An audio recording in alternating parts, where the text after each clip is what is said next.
इस वीडियो में हम सीखेंगे कि माइक्रोसॉफ्ट पावर पॉइंट में हम स्लाइड शो कैसे कॉन्फ़िगर और उसे प्रेजेंट कर सकते हैं।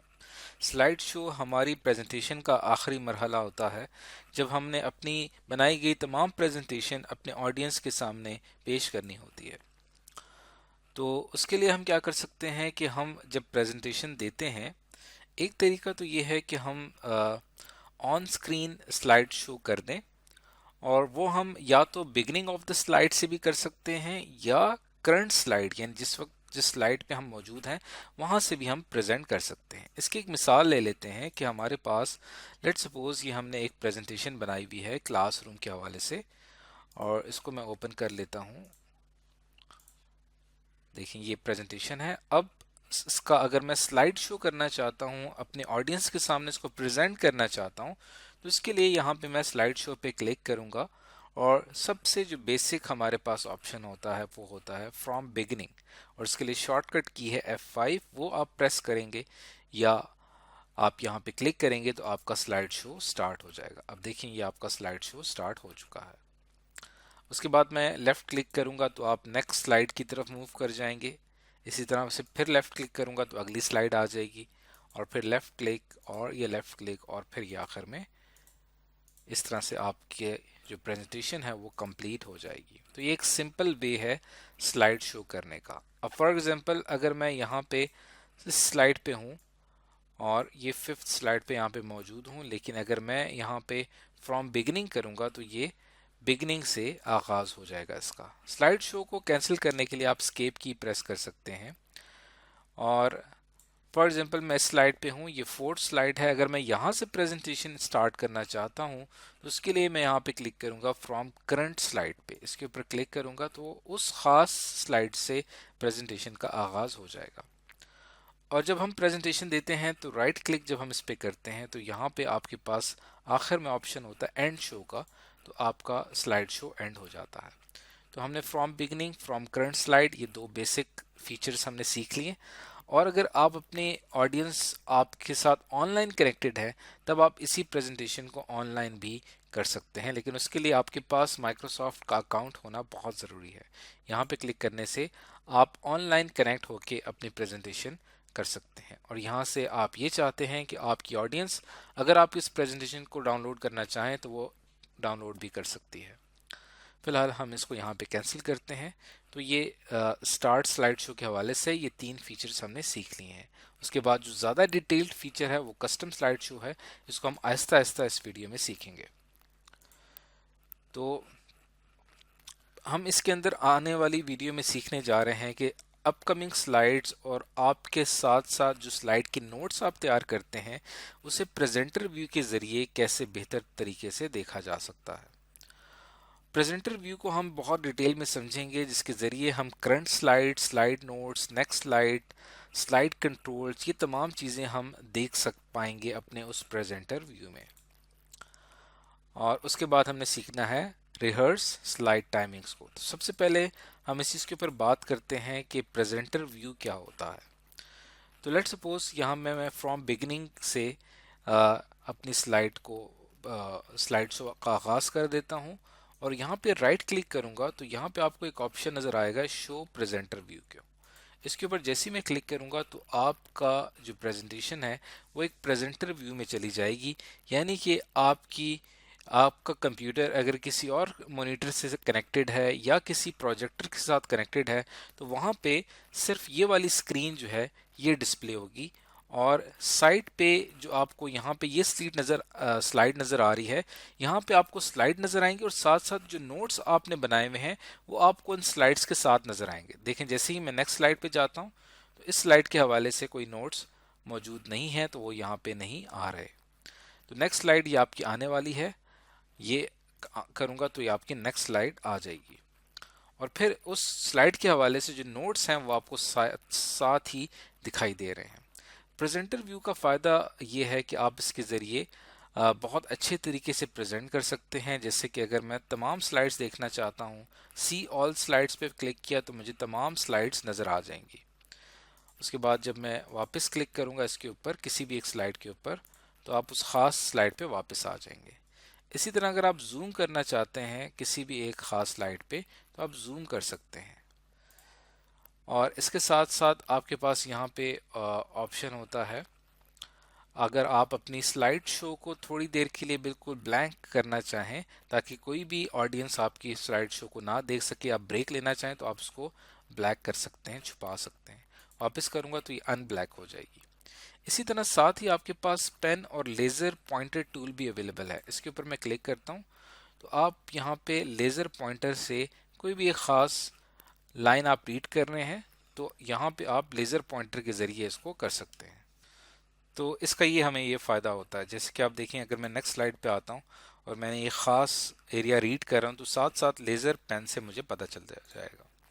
इसी तरह आपके पास पेन का ऑप्शन होता है, कहीं पे आप किसी एक ख़ास एरिया के ऊपर हाईलाइट करना चाहें या कुछ ड्रॉ करना चाहें तब आप आसानी के साथ इसके ज़रिए कर सकते हैं। और इंक का कलर आपने चेंज करना हो तो आप यहाँ से इंक का कलर भी चेंज कर सकते हैं। और फिर आपके पास यहाँ पे हाइलाइटर होता है, किसी एक ख़ास पॉइंट को आप हाईलाइट करना चाहें वो आप आसानी के साथ कर सकते हैं। तो ये बहुत ही ज़बरदस्त ऑप्शन है। इरेज़र है आपके पास, अगर आपने जो भी कुछ यहाँ पे किया है अगर आप उसको रिमूव करना चाहें तो अब आप इसको रिमूव भी कर सकते हैं। तो ये कहलाता है हमारा प्रेजेंटर व्यू। और इसके ज़रिए आप टास्क बार आपको यहाँ बॉटम में नज़र आ रहा है, इसको आप शो करवाना चाहते हैं तो आपको शो करेगा, हाइड करना चाहते हैं तो वापस हाइड हो जाएगा। यहाँ से आप अपनी स्लाइड शो को एंड कर सकते हैं और उसके साथ ही यहाँ पे आपके पास डिस्प्ले सेटिंग्स भी हैं। डुप्लीकेट स्लाइड शो और प्रेजेंटर व्यू में आप इसको स्वैप कर सकते हैं और स्लाइड शो को। तो ये आपके पास यहाँ पे है कि आप यहाँ से अगर नोट्स का टेक्स्ट लार्ज देखना चाहें तो लार्ज भी कर सकते हैं, स्मॉल करना चाहें तो स्मॉल भी कर सकते हैं।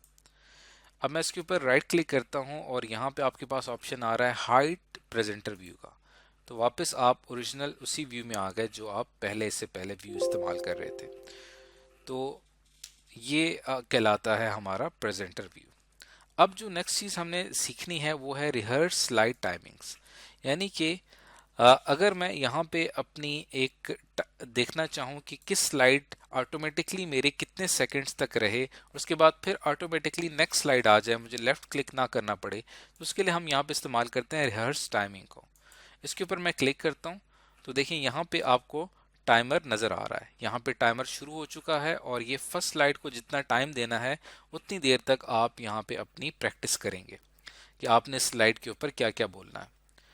फॉर एग्जाम्पल आपको पहली स्लाइड पे 20 सेकंड का टाइम लगेगा तो 20 सेकंड तक आप इसको वो करेंगे। उसके बाद फिर आप नेक्स्ट स्लाइड पे जाएंगे तो उसका टाइम आगाज़ हो जाएगा कि अगला जो स्लाइड है उसको कितना टाइम आपने देना है। तो फॉर एग्जाम्पल नेक्स्ट स्लाइड को पढ़ने में आपको 10 सेकंड लगे हैं और उसके बाद फिर आप नेक्स्ट स्लाइड पे आ जाएंगे।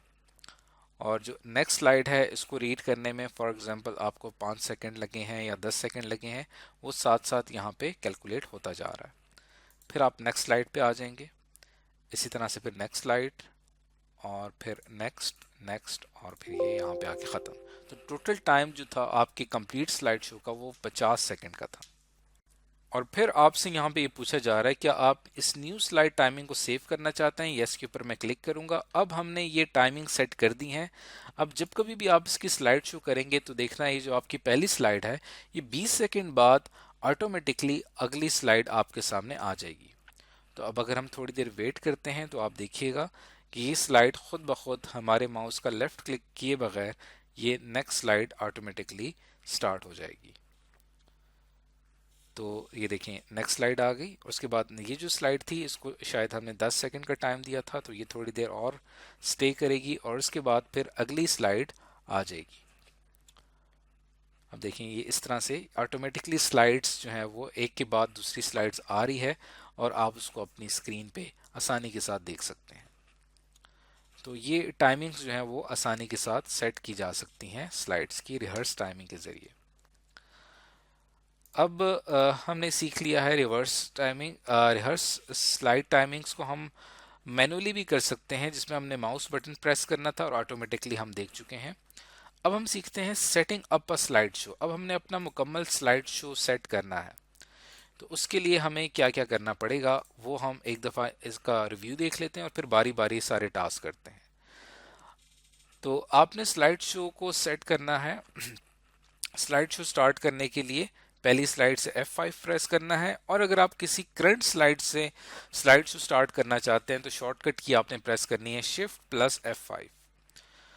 फिर हम देखेंगे कि आप मूव बिटवीन स्लाइड्स कैसे कर सकते हैं, वो भी हम सीखेंगे। प्रीवियस स्लाइड पे जाना हो तो वो कैसे जाया जा सकता है, स्पेसिफिक स्लाइड पे कैसे मूव किया जा सकता है। प्रेजेंटर व्यू को हम बहुत डिटेल में अभी पढ़ चुके हैं थोड़ी देर पहले। ऑन स्क्रीन पेन कैसे इस्तेमाल करना है, हाइलाइटर, लेज़र पॉइंटर, ये भी हम देख चुके हैं। तो ये तमाम स्लाइड शो के ऑप्शंस हैं जो कि हम सीख चुके हैं। लेकिन अब हम क्या करते हैं कि अपना स्लाइड शो का सेटअप स्टार्ट करते हैं। उसके साथ साथ आपके पास यहाँ पे कस्टम स्लाइड शो का ऑप्शन है। कस्टम शोज हम तब करते हैं जब हमारे पास बहुत ज़्यादा स्लाइड्स हों और हम उसमें से ये जानना चाहते हैं कि ये स्लाइड्स एक स्पेसिफिक ऑडियंस के लिए है। तब हम क्या करेंगे कि जो सिलेक्टेड स्लाइड्स हैं वो हम यहाँ पे सिलेक्ट कर लेंगे। जैसे कि फॉर एग्जांपल यहाँ पे मैं स्केड्यूल के हवाले से करना चाहता हूँ, तो इसको मैं यहाँ पे सिलेक्ट कर लूँगा, और उसके साथ ही बैचेस की स्लाइड, इसको भी यहाँ पे मैं सेलेक्ट कर लूँगा। और इसको सिलेक्ट करने के बाद आपके पास यहाँ पे ऑप्शन आता है ऐड का। इसको क्लिक, तो ये सारी की सारी स्लाइड्स ऐड हो जाएंगी। ओके पे क्लिक करूंगा तो ये आपका एक कस्टम शो तैयार हो चुका है, जिसका नाम हमने रखा है कस्टम शो 1। उसके बाद जब मैं शो के ऊपर क्लिक करता हूं तो ये देखें आपने जो स्लाइड सेलेक्ट की थी वो हमारे सामने आना शुरू हो गई, और ये हमारी प्रेजेंटेशन कस्टम हो चुकी है। तो इस तरह से हम कस्टम स्लाइड शो बना सकते हैं। तो ये स्टार्ट स्लाइड शो के हवाले से जितने भी ऑप्शंस थे वो हमने सेलेक्ट कर ली हैं। उसके बाद राइट साइड पे आपके पास मॉनिटर का ऑप्शन होता है, जो कि आप सेलेक्ट कर सकते हैं। प्राइमरी मॉनिटर जो इसके साथ कनेक्टेड होगा, वहाँ पे आपकी प्रेजेंटेशन इस्तेमाल होगी। और अगर आप उसमें प्रेजेंटर व्यू इस्तेमाल करेंगे तो इसके ऊपर आप सेलेक्ट कर देंगे, तो आपकी जो प्रेजेंटेशन स्क्रीन है वहाँ पे प्रेजेंटेशन शो होगी, और आपके लैपटॉप के ऊपर आप प्रेजेंटर व्यू से अपनी प्रेजेंटेशन को कंट्रोल कर पाएंगे। अब ये आ जाता है सेटअप अ slide show. Setup slide show के ऊपर क्लिक करता हूँ तो ये हमारे पास एक विंडो ओपन हो जाती है। प्रेजेंटेड बाय ए स्पीकर के ऊपर क्लिक करूंगा तो यहाँ से आपके पास मॉनिटर का ऑप्शन आ जाता है, प्राइमरी मॉनिटर का, और आप करंट रेजोल्यूशन का इस्तेमाल करते हुए प्रेजेंटर व्यू का इस्तेमाल करते हैं। लेकिन अगर कोई इंडिविजुअल इसको प्रेजेंट कर रहा है और कोई इंडिविजुअल इसको देख रहा है, प्रेजेंट नहीं कर रहा, तो उसके लिए आपके पास देखें प्रेजेंटर व्यू आमतौर पे बंद हो जाता है। अगर मैं यहाँ पे इंडिविजुअल के ऊपर क्लिक करता हूँ या ब्राउज एड की ऑसिक, यानी ये वो स्क्रीन होती है जो जहाँ पे हमारी प्रेजेंटेशन का स्लाइड शो चल रहा होता है, इसके ऊपर सेलेक्ट करता हूँ तो यहाँ पे आपके पास प्रेजेंटर व्यू ऑफ हो जाता है। प्रेजेंटर व्यू सिर्फ स्पीकर के लिए होता है। तो यहाँ पे अगर मैं इंडिविजुअल को सिलेक्ट करता हूँ, ओके के ऊपर क्लिक करता हूँ, अब अगर मैं अपनी स्लाइड शो को प्रेजेंट करता हूँ तो देखिए मेरी स्लाइड शो फुल स्क्रीन में प्रेजेंट नहीं हो रही, बल्कि सिर्फ ये इंडिविजुअल के देखने के लिए, एक जाती शख्स के देखने के लिए है। उसके बाद इसी तरह आपके पास और ऑप्शंस ये हैं कि अगर आप उसको लूप करना चाहते हैं, यानी तमाम स्लाइड्स ख़त्म हो चुकी हैं, आखिरी स्लाइड के बाद फिर से वो पहली स्लाइड शुरू कर देगा, लेकिन जैसे ही आप स्केप प्रेस करेंगे तो आपकी स्लाइड का जो शो है वो एंड हो जाएगा। इसी तरह अगर आप चाहते हैं कि आपकी स्लाइड पे कोई नरेशन शो ना हो, तब आप यहाँ पे सेलेक्ट करेंगे शो विदाउट नरेशन। इसी तरह अगर आप चाहते हैं कोई एनिमेशन ना शो हो तो आप यहाँ पे सेलेक्ट करेंगे शो विदाउट एनिमेशन। और उसके बाद यहाँ पे अगर आप कोई ग्राफिक्स कार्ड की उसको आप डिसेबल करना चाहते हैं तो यहाँ पे आप सेलेक्ट करेंगे। तो आपके पास डिफरेंट ऑप्शंस हैं। फिलहाल हम इसको सेलेक्ट नहीं करते, इसको ऐसे छोड़ देते हैं। और यहाँ से आप पेन कलर सेलेक्ट कर सकते हैं, लेज़र पॉइंटर कलर आप यहाँ से सेलेक्ट कर सकते हैं। और इसके साथ साथ आप चाहते हैं तमाम स्लाइड शो हों तो ऑल पे क्लिक करेंगे। अगर आप चाहते हैं कि एक ख़ास रेंज से इस स्लाइड से लेकर इस तक प्रेजेंटेशन हो, तब आप वो यहाँ पे उन स्लाइड्स का इंतखाब करेंगे। कस्टम शोज़ जो अभी हमने थोड़ी देर पहले बनाए थे, अगर आप उसको रिप्रेजेंट करना चाहते हैं तो यहाँ से हम कस्टम शो को भी सेलेक्ट कर सकते हैं। ऑल के ऊपर मैं क्लिक करता हूँ और उसके बाद मैनुअली पे क्लिक करूंगा तो हर स्लाइड, जो अगली स्लाइड आएगी वो मेरे लेफ्ट क्लिक करने से आएगी। लेकिन अगर मैं टाइमिंग्स पे क्लिक करूंगा तो मेरी जो रिहर्सल टाइमिंग मैंने सेट की थी उसकी मदद से ये होगा। और ये डिफरेंट रेजोल्यूशंस हैं जो कि आप जिस रेजोल्यूशंस पे देखना चाहते हैं अपनी फुल स्क्रीन पे, यहाँ से आप स्क्रीन साइज सेलेक्ट कर सकते हैं। ओके पे मैं क्लिक करूंगा तो ये हमारा एक सेटअप स्लाइड शो का जो ऑप्शन होता है, यहाँ पे आप बेसिक स्लाइड शो की सेटिंग कर सकते हैं। और ये तमाम चीज़ें हैं, जब आप प्रेजेंटर व्यू में जाते हैं तो मीडिया कंट्रोल्स आपको नज़र आ रही होती हैं, टाइमिंग्स नज़र आ रही होती हैं, नरेशंस प्ले हो सकती हैं, और फिर आपके पास यहाँ पे ऑप्शन आता है रिकॉर्ड स्लाइड शो का। ये बहुत ही ज़बरदस्त फीचर है कि आप अपनी पूरी प्रेजेंटेशन रिकॉर्ड कर सकते हैं। तो अब तक हम एक स्लाइड शो का एक बेसिक इंट्रोडक्शन जान चुके हैं। इससे जो नेक्स्ट वीडियो होगी उसके अंदर हम ये जानेंगे कि हम अपनी कंप्लीट स्लाइड शो को कैसे रिकॉर्ड कर सकते हैं। तो आज हमने सीखा कि माइक्रोसॉफ्ट पावर पॉइंट में बेसिक कॉन्फ़िगरेशन या सेटिंग कैसे की जा सकती है स्लाइड शो की।